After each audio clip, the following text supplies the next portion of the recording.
Another busy day on the homestead, and I'm going to share with you today what I'm working on.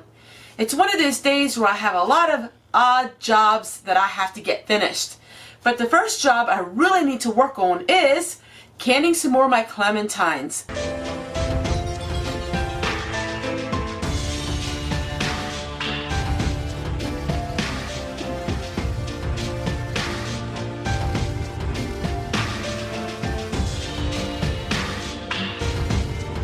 Show you some of the things that I'm working on. So the clementines, I peeled all of them, and these are the beautiful skins.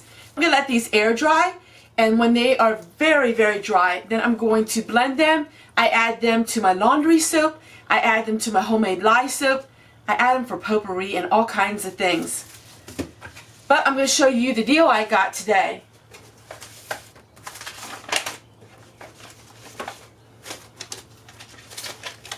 So I was able to get clementines for 99 cents a bag, and I got 2 bags of them, and I'm going to make clementine jelly.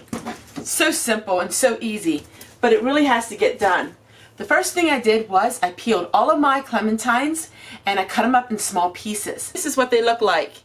We're going to go ahead and I'm going to add my ingredients to this. 18 cups of the chopped up clementines. We're going to add 2.5 cups of water. Now we're going to cook this for about 15 to 20 minutes. Now we're not going to let it boil, but we're going to bring it to a simmer.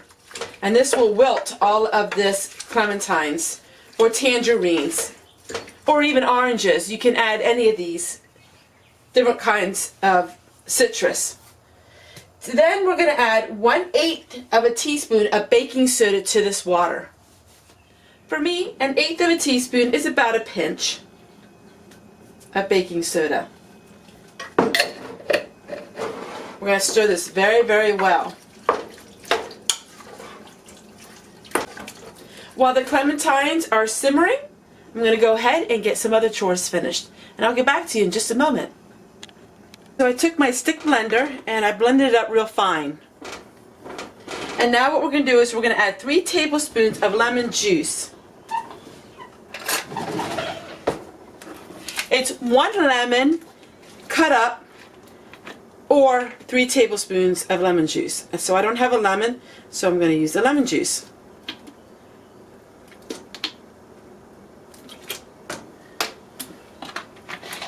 Now we're going to go ahead and we're going to add 6 cups of sugar.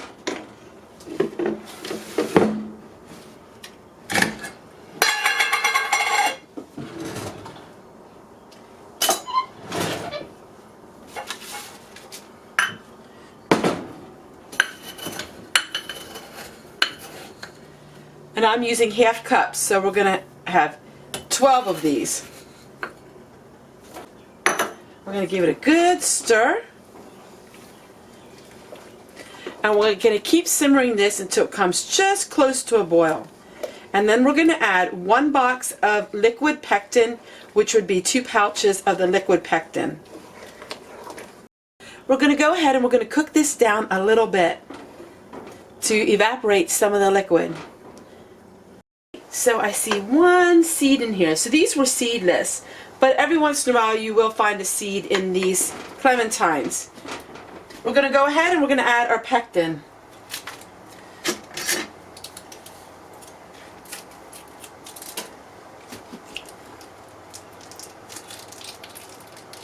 Now, sometimes I will notice that the pectin will not solidify until maybe even a couple days after I make this jelly.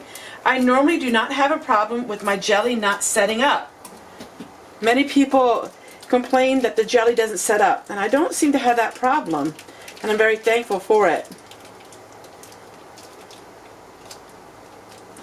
Now this will be enough of jelly for me for a year, at least, because I'm the only one that really eats jelly, and I eat it every morning on a bagel. So now what we're going to do is we're going to bring this up to a boil.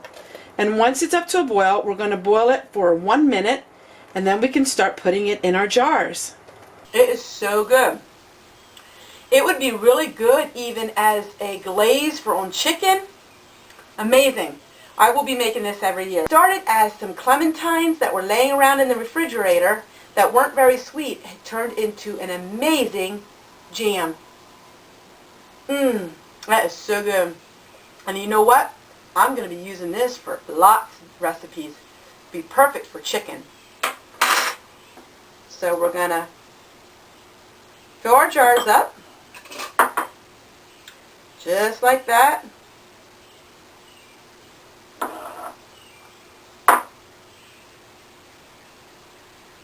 I'm going to fill all these jars up, and then you put them into the canner boiling water bath for 10 minutes, and I'll show you what it looks like when they're all sealed.